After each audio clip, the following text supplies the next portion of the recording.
Hi, everyone, and welcome to Upcycled Adulting Reclaimed Midlife. I am here to help you feel your absolute best in midlife and beyond so you can live your very best life. Today, what we're going to be talking about is how to balance your hormones. Now, listen, if you're a woman over 35, you need to stick around for today's lesson. And don't forget to give this video a thumbs up and to subscribe to my channel so you don't miss a single thing about how to feel your best in midlife and beyond. Now, today we're going to be specifically talking about perimenopause and menopause. The average age of menopause in the US is 51. Perimenopause generally starts anywhere from 5 to 10 years before that. Now, I will tell you that you could be experiencing menopause anytime between the ages of about 40 to about 55 or 60. So there is such a wide range here that it's really difficult to pin down this is when it's going to happen. Genetics have a lot to do with this, but that's not all there is to it. And a lot of times women of previous generations had no idea that what they were experiencing was perimenopause. No one talked about it because menopause as a whole was pretty taboo. So most people, what they know about menopause, and I know what I knew about menopause starting out, is that eventually I would stop having a menstrual cycle and I would start having hot flashes. Boom. That's what I thought would happen. In reality, there's usually around 5 to 10 years prior to that last menstrual cycle that all kinds of things start happening in your body. Now, the reason for this is that you actually are going through a depletion of eggs. A lot of people think that things like whether or not you've used birth control or whether or not you've had multiple pregnancies, that these things impact when you'll go through menopause. And what the studies have shown is that they have a very, very small impact. It's really, again, more about genetics. So if you check in with the women in your life, your mom, your grandma, and you ask them, when did you go through menopause? And they tell you there's a good chance that you're going to go through menopause around that age too, and that you'll start experiencing perimenopause 5 to 10 years prior to that.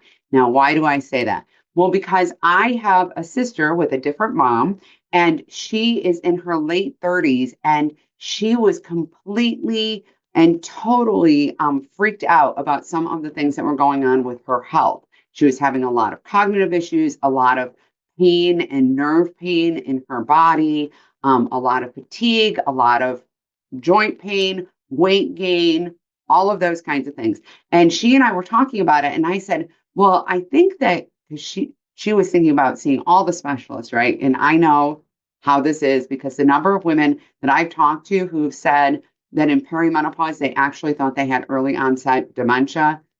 I'm telling you, it's really high. So if you're feeling that way, that's not just you. And I had said to her, I was like, you're probably in perimenopause, right? She just happens to be fortunate enough to have a sister who's a menopause coach. And she said, well, I don't know about that. I think I might be too young. And I talked to my doctor and they think I'm too young, right? So I said, ask your mom when she went through menopause, and come to find out her mom and all of her aunts went through menopause at 42. All right. Now, 42 is young for menopause. That is considered early menopause.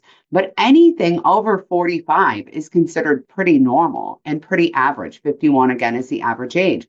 So that means if you go from 45 as a normal age for menopause, that's not even early menopause. You go back 10 years, 35 years old. Now, one of the maddening things about this is you're probably raising children and going through perimenopause. And that is a real challenge. So we're going to talk about how to balance those hormones. But what happens is as you run out of eggs, you actually have extreme fluctuations of hormones in your body. Hormones like testosterone, progesterone, and estrogen. And I think most people really recognize that estrogen depletion, but the testosterone and progesterone changes are also going to have a huge, huge impact. So what we want to do is figure out how can we improve our hormones, how can we balance them out a little bit better so that we cannot have some of these maddening symptoms, right? Things like joint pain, night sweats, hot flashes. Anybody else waking up at 3 a.m. and can't get back to sleep? Yes, that is a symptom.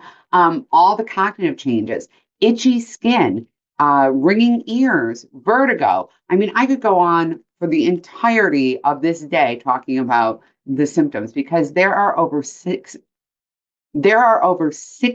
symptoms associated with perimenopause. It's not just hot flashes, y'all. So if you're not feeling right, if you're feeling blah, you're feeling checked out, you're feeling exhausted, you're gaining weight, it's probably your hormones. It's probably perimenopause.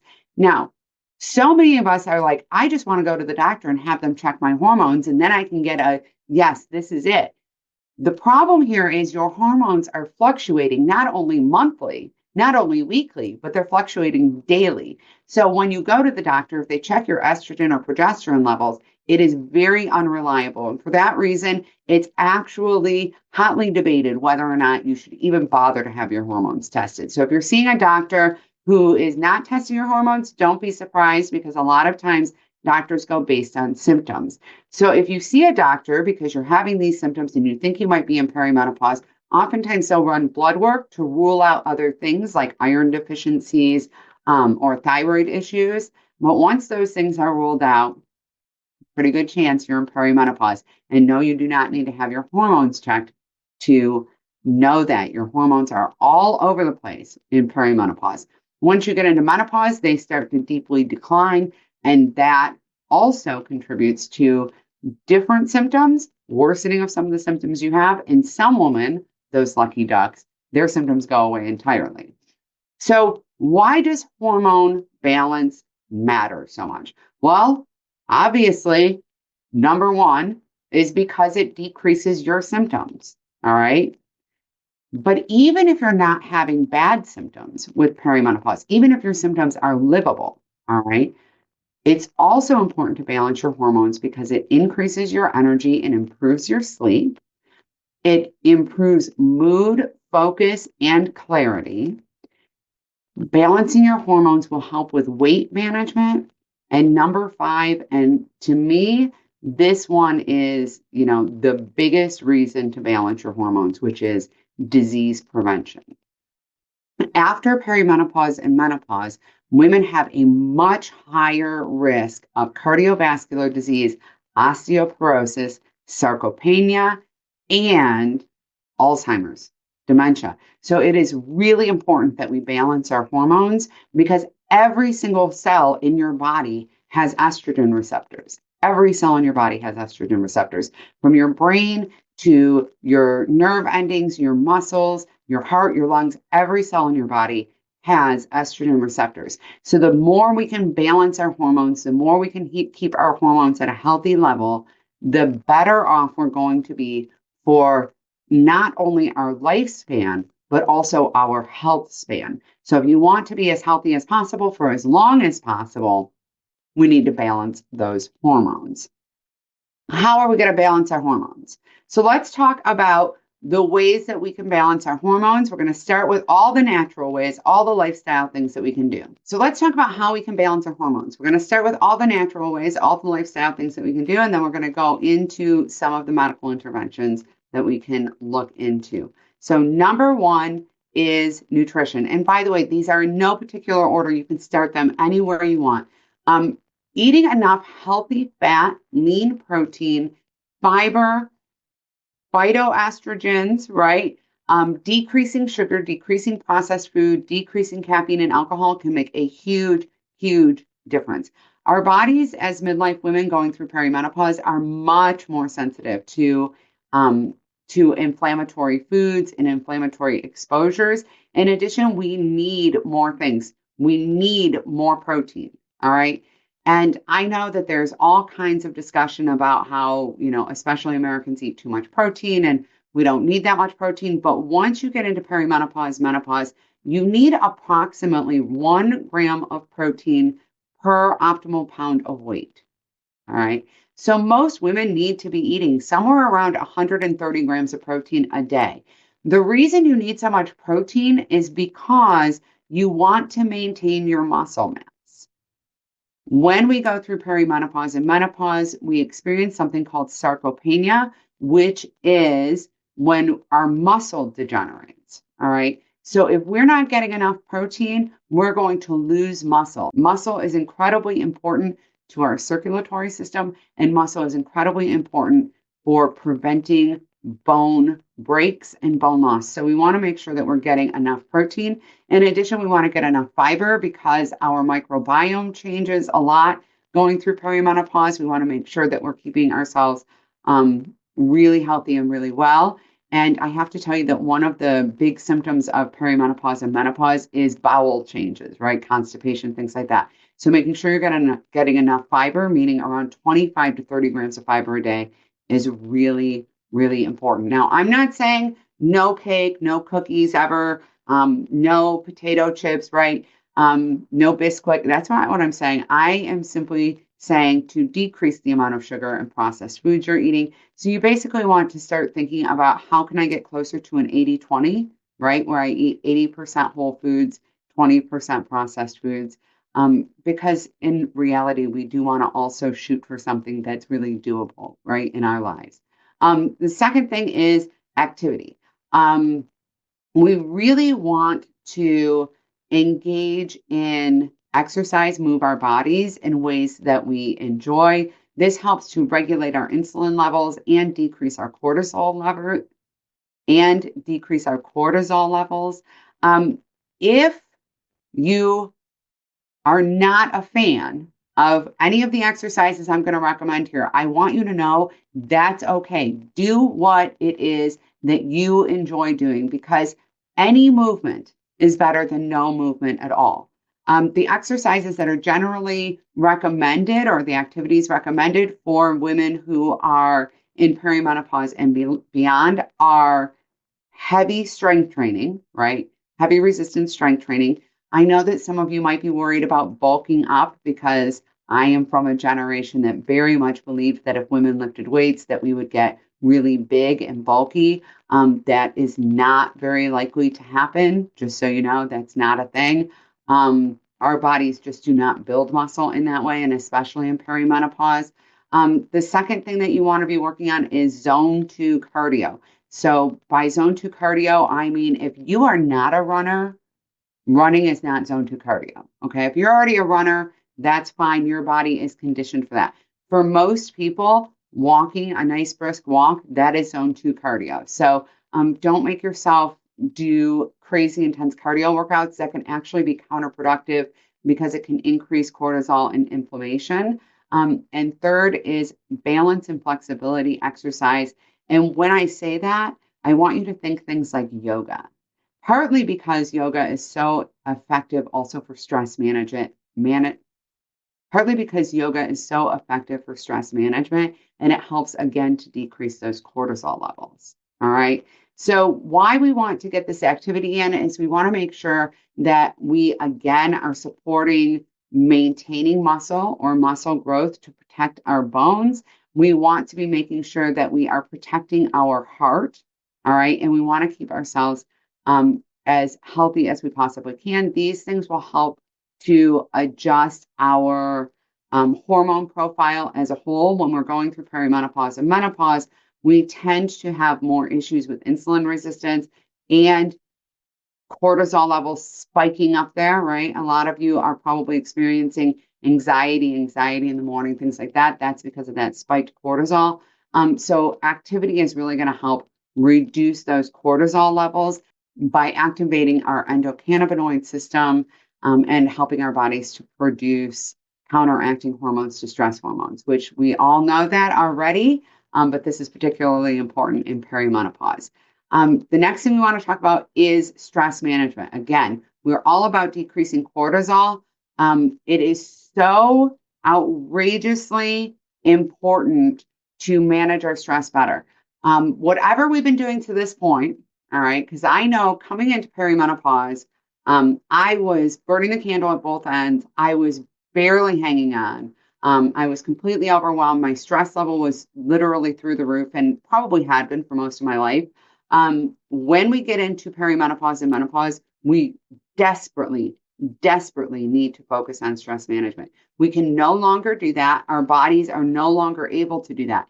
Because we are experiencing such a big shift in our bodies are already experiencing a lot of stress, right? And when we have decreasing estrogen levels, our adrenal glands actually kick into high gear to start producing DHEA so that our bodies can try to convert that into estrogen. And we kick off a lot more cortisol. So we really want to make sure that we're really on top of it with the stress management because there are so many stressful things happening in our body. Now, I'm here to tell you, if meditating stresses you out more, stop doing it.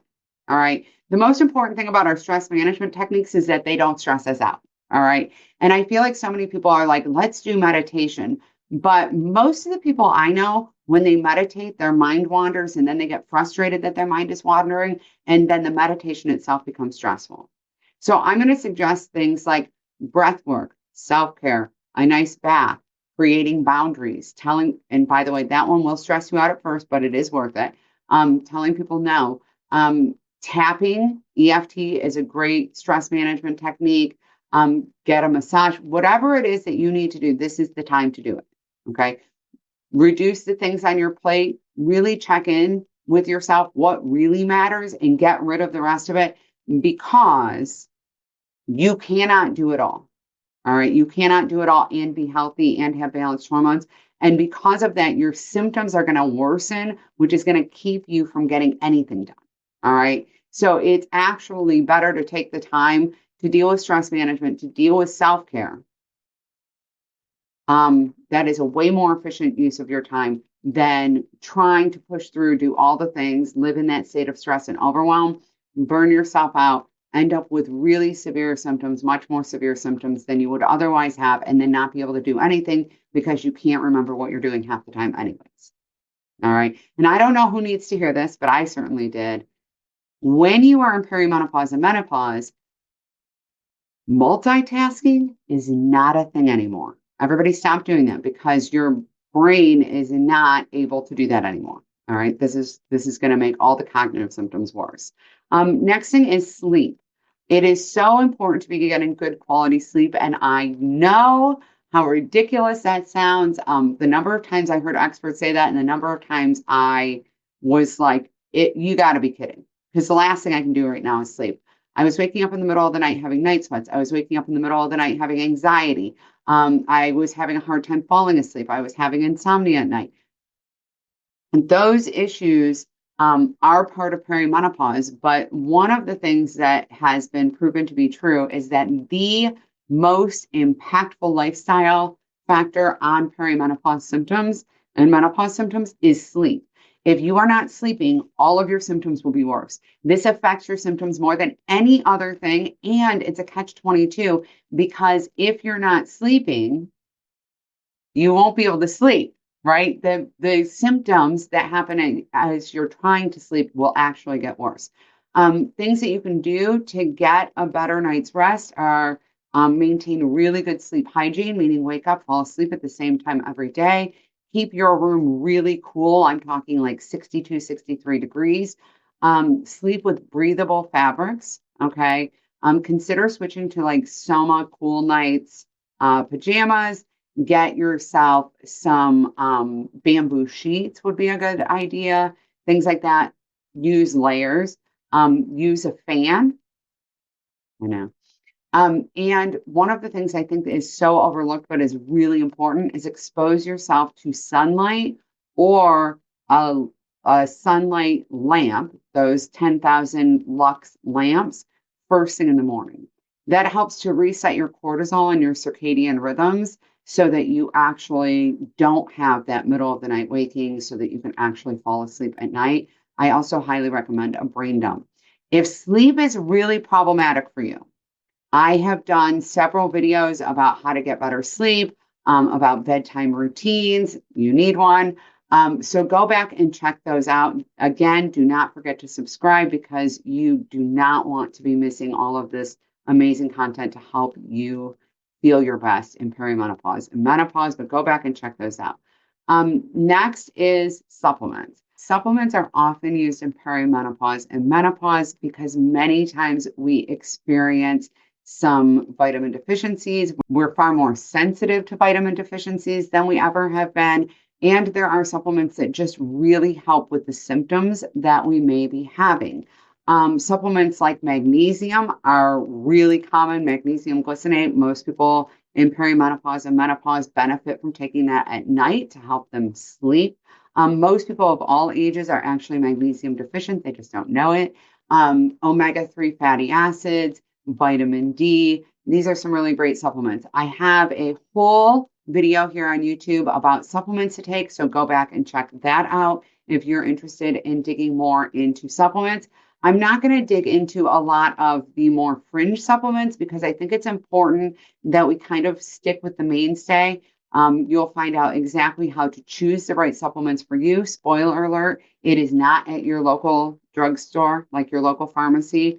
You need to get supplements that are third-party tested. And in addition to that, I highly recommend you talk to your healthcare provider about it. Let's be honest, most doctors don't know anything about supplements. So you may also want to consult with a naturopath or a functional medicine doctor regarding what supplements you need. Maybe get some vitamin testing done as well. But a good place to start is magnesium, omega-3 fatty acids, vitamin D. Pretty much everybody needs those. They will help with your symptoms. Go back and check out the menopause supplements video to help you out more there. And last but not least, and I cannot emphasize enough how big of a deal this last one is HRT. Now, do not turn me off because you think you have a family history of breast cancer and you can't be on HRT. Do not turn me off because you want to do it the natural way. Do not do that, okay? There has been a lot of new research on HRT and on its impact, not just to reducing your symptoms, but again, to staving off disease, all right? So really, when we think about how we want to live the rest of our lives postmenopausal, and just to be clear, women live about 30% of their lives postmenopausal. If it's important to you to live that 30% of your life feeling as good as you can feel, not needing care, or reducing the amount of time that you would need care, as in healthcare or a nursing home or your children caring for you, then I highly urge you to consider HRT. It has been recently proven that HRT does not drastically increase your risk of breast cancer. In fact, my breast care specialist, I have a family history of breast cancer. I am high risk for breast cancer. I'm screened 4 times a year. My breast care specialist said that she wishes that more women who are high risk for breast cancer were taking HRT because the symptoms of perimenopause, right, how it affects your life, the lack of sleep, the weight gain, those are actually also risk factors for breast cancer, and they're worse than HRT is. In addition to stave off cardiovascular disease, whatever that looks like for you, I want you to highly consider this. And I'm not telling you to weekend warrior this. Go see a menopause specialist. You can go to the Menopause Society. You can find a care provider in your area. If that doesn't work for you because you live more rural, you don't have access to one. I'm in the Detroit area. I have about 25 of them around me. But if that doesn't work, you can also try an online provider like MIDI. They bill insurance. This is so incredibly important to talk through with a healthcare provider. I'm not saying you have to choose HRT. I'm simply saying talk to a menopause specialist about it to see if it's right for you, because even if your symptoms aren't that bad, there are a lot of benefits to considering HRT. And again, I know a lot of women in my personal life who do not want to pursue that. I am telling you, the best thing for you to do is make an educated decision, a well-informed decision about your own care. And that does include HRT. All right. So don't forget to subscribe, because I'm going to be back next week talking more about perimenopause and menopause, telling you exactly how to navigate it and feel your absolute best.